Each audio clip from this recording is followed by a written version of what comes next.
Here's Dan Shapiro to help you find your edge, master your process, and own your future. Hey guys, good evening everybody. Welcome to another edition of the AccessToTrader.com nightly wrap-up show. Hope everybody is doing well. Take a second out, click that like button, support the channel. Hopefully I will do my best to point you in the right direction. So if you've been an active participant in the market in the last 2 days and you find it much more pleasing of putting knives in your testicles, you're probably not alone, right? The last 2 days of the tape have been the most choppiest 2 sessions I can remember in a very long time. I can't get ish going the last 2 days. The ranges are tight. The biggest moves are happening either pre-market or right at the open, which you can't even get anything going. We talked about in the last several days that people are just on vacation, right? They're on vacation. They're coming back after Labor Day.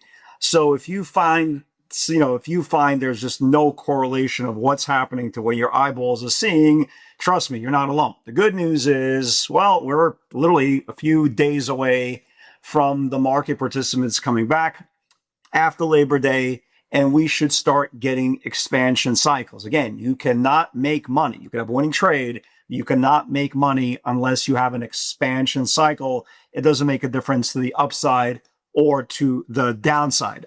2 big notes today. You had the PCE came out this morning, slightly above forecast. Year over year was also a touch hotter than expectation. I'm literally reading this. If you think I know this stuff off the top of my head, you're out of your mind. Core PCE matched common expectations, and inflation remains well above the Federal Reserve 2% target. My next lifetime, I will break down every single thing that I said. I have no idea what the hell that means, but the most important part is who cares, okay?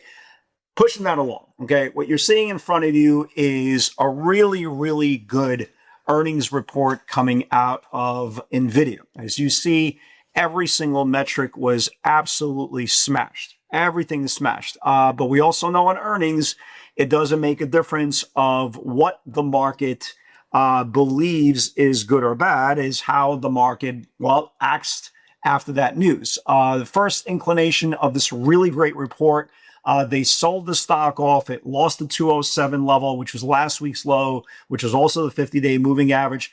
And now in the process, as more headlines are coming across the screen, you can see Nvidia is rebounding. As of right now, it's about 50 cents away from even, right? From even on the day, right? Even on the day, or at least even from the closing price. I'm going to give you guys the channels for tomorrow, especially in the regular session, okay? 207 is going to be the 50-day moving average in the regular session. That is also last week's lows. So the stock needs to stay above the 50-day moving average for the stock to still be deemed well, okay? The stock also needs to get back above, and as we're speaking, it's about to go red to green on the day. The stock also needs to get back above 1360. If it could get back above 1360, we saw a lot of really aggressive call buyers come into the name this morning, to the 15, to the 220, short-term expiration, especially for the weeklies. That 213.60s, 213.70s is going to be important to the upside. So 213.60s, 70s to the upside, 207 to the downside. That is all you need to know. Other than that, Qs after the close are trying to get back above the 50-day moving average. That is super duper important because the 713 is the 50-day. Again, above the 50-day bullish, below the 50-day is bearish. And you can see here on the Qs after hours, they're right above the 713 level after the close. So as long as the Qs can stay above 713 and Nvidia could get back above its channel from the previous session, I think there's a chance we do rally, and that's very, very important. I think if the market fails again at this level, the 713 level, especially in the regular session, that's not going to be good because, again, we're going to be building a base. But as of right now, bulls are doing their job. They are reclaiming back the 713 level. A key metric for tomorrow's session is if we can get back above 714. 714 is the previous day's channel. This could spark up a rally in every single sector. The one stock that is actually doing really well tonight is CRM. Great numbers. And unlike Nvidia, right? Unlike Nvidia, it actually went higher on good numbers. Is this going to be a good catalyst for a lot of the Nasdaq 100 names? Sure, why not? Right? You got the software names should be going as sympathy, right? Microsoft had a really good day. It's sitting there above this channel here. Microsoft is very close to reclaiming back the 500 level, which is the 5-day moving average, for a potential move back to 513. So you have pretty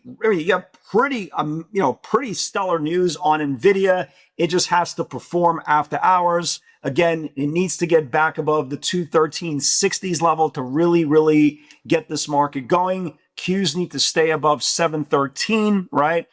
Get above 714, which is yesterday's channel. And the most important part is we have to kind of buy our time.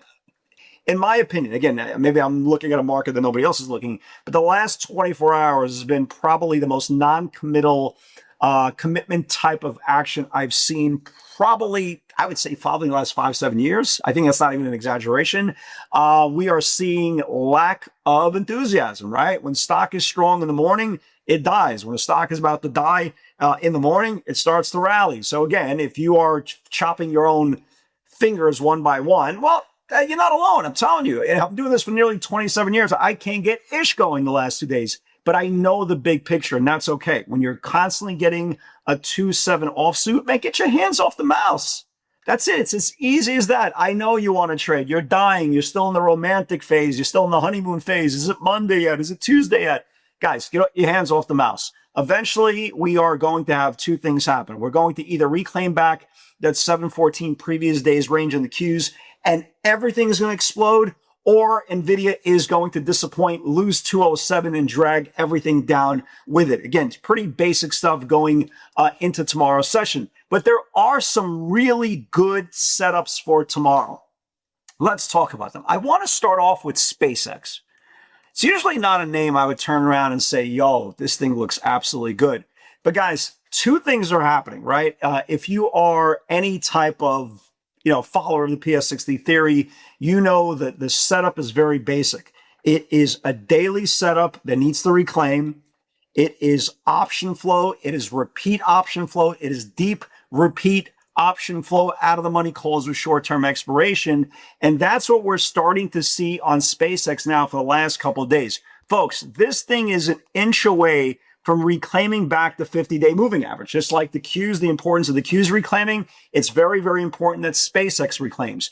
All day yesterday, all day today, and this was into weakness, right? This was people betting $5, $6, $7, $8 out of the money with this Friday's expiration. They are coming very aggressively for the 143 and the 145 weeklies. All this damn thing needs to do, right? All it needs to do is get back above the 50-day moving average. If it can get back above the 50-day moving average, folks, look how much room we have. I mean, last week's highs was nearly 150. So massive setup. The only question is it going to follow through? Speaking of its counterpart of Tesla, right? We're still seeing aggressive call buying as well. The problem is, if you guys remember, last week it got rejected off the 50-day moving average, and now we are back to the 10-day. You see how many times it has held the 10-day? It held it once, it held it twice, it held it 3 times, it held it 4 times, held it 5 times, held it 6 times, and it held it again today, okay? So we have a two-sided setup going into tomorrow's session on Tesla. You can't just assume it's going to bounce again off the 10-day moving average like it did on the previous 5 times. However, right? However, history is showing us, data is showing us that it done so or did so already. So I want to watch it either above today's channel to go long, but if it finally loses the 10-day moving average 6 times a try, right? 6 times is what is this called? 6 times a try? No, I forgot what it's called. I forgot what the expression is, but I'd like to get long above the 5-day, and I'd like to get short below the 10-day. Again, it's giving us a pretty good tight setup for what we believe is happening. Let me give you guys some other ideas. But SpaceX, you got to watch SpaceX for tomorrow. Again, you got the option flow, you got short-term expiration, and then you have a very, very tight setup. PLTR, we're starting to see, again, 8250 weeklies come in. Last couple of days, we started seeing September 190s. I think it just needs to get back above last Friday's highs. If it does get back above last Friday's highs, this thing could actually wake up. Apple is starting to shake off weakness. You can see here, it took out a 3-day range, stop at the linear regression line. All it needs to do is get back above the linear regression line, and this thing can wake up as well. So we're kind of set up. You do not want to put yourself in a position that you're watching 200 stocks. This is not the market, at least not in the last 24 hours. This is not the market to go, throw things against the wall and hope something sticks. It's a very, very methodical market. Moves are coming out of nowhere. It feels like there's not enough fear, despite the Qs in the last several days have been below the 50-day.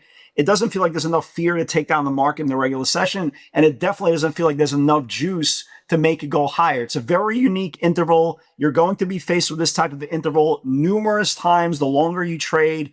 But again, it's going to end. The key is figure out what it is, right? Like I figured out 2 days ago what this is, and I'm not going to start, throwing any type of size on these trades. The point is you have to wait till the expansion cycle ends. If we can get back above, especially 714 on the Qs, which is the previous day's highs, I think there is a shot that everything does expand. Guys, have a great night, everybody. God bless. Just chill out, right? Chill out, relax, breathe. I know. The kids, the 14-year-olds on TikTok, they're crushing every day. I know. I wish I was them. Guys, God bless. Hope everybody's doing well. And with God's help, I'll see you guys on the field tomorrow.